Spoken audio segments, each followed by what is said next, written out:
had meetings, so China was very much a part of that event, and we put Canada against United States in the first game, and the media from all over the world came because they were curious, and they thought it would be sort of a fun thing to see, and then they saw how good the players were. And so that was the event that led to full World Championships in 1990. And then we ran another one in Kitchener. That was an Olympic qualifier. Mississauga, China's aware of Mississauga in 2000. And all those events led to the impossible dream, which was the 1998 Winter Olympics. So to us, what we did in that is because the world worked together for a common goal, because a lot of the players in a lot of countries worked very hard to get themselves programs. Together we accomplished the Olympic dream for women's hockey, and now China is hosting in 22. Very excited to see that. These are some of the events, national and international events, that we have run and hosted.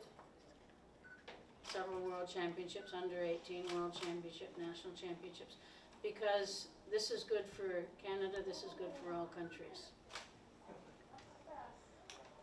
Because of the Olympics, this is the 2018 female hockey ranking.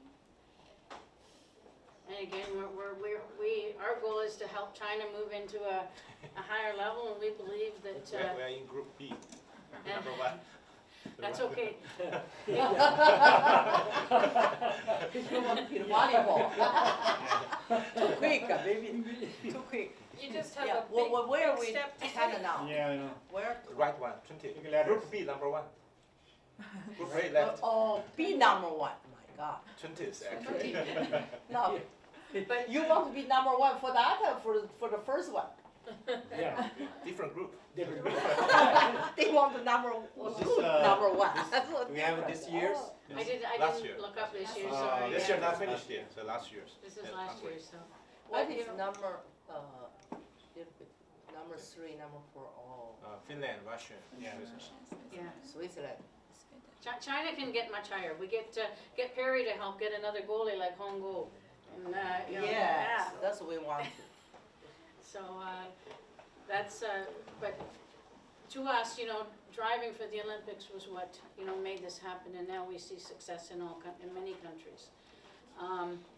We sharing the dream. The China trained in Ontario before they went to the Vancouver Olympics.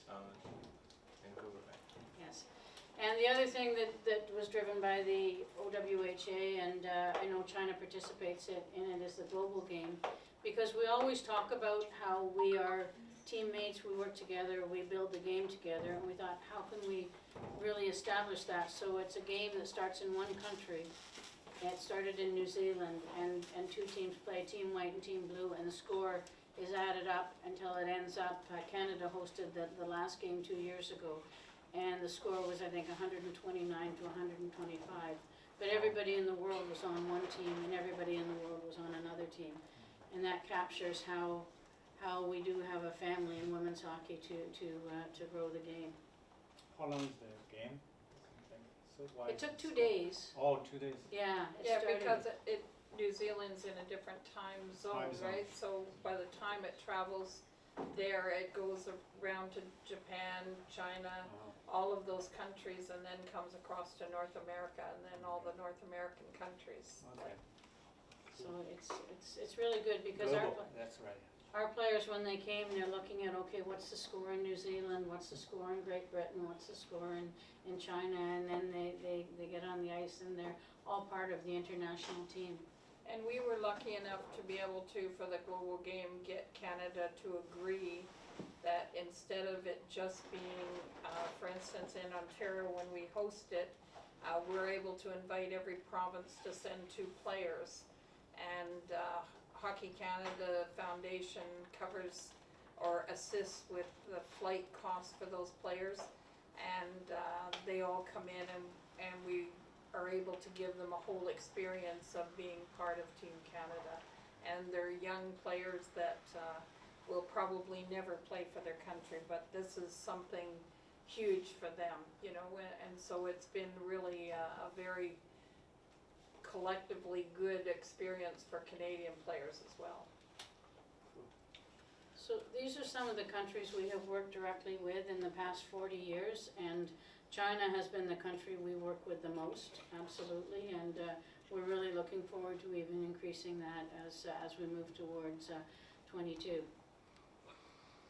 So this is just, what we're going to do is, I know you met with Hockey Canada, and they gave you the idea of how they wanted to program. We're going to show you how our program works, and if there's something you want to take out of it, fine. If there isn't, fine. But this is just how we grew women's hockey in ourselves. What we did is we had, obviously if you saw from that first picture, we had older women playing the game.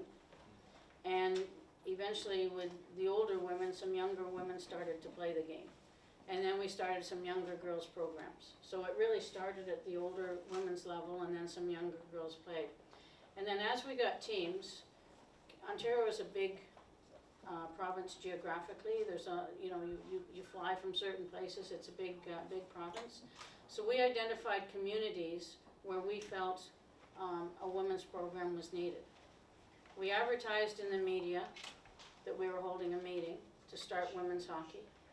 We had public meetings, invited people out. We explained what women's hockey was and how they could grow it in the community.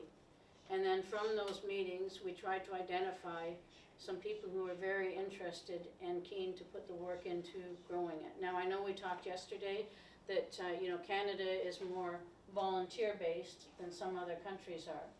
So whether they be paid people or volunteer people, this is how we managed to do it. We identified targets where there was a relatively good population base, where there's adequate facilities, arenas, and that's how we started planning where we would start the female programs.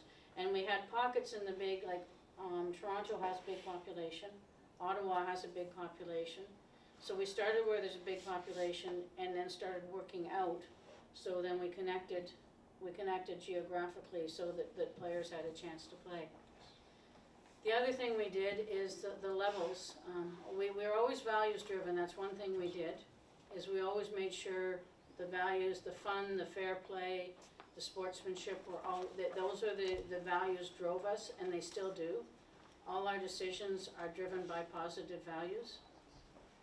Just as one example of that, we do struggle financially. We did struggle financially. We're better off now than we were. But women's sports doesn't have the support it needs.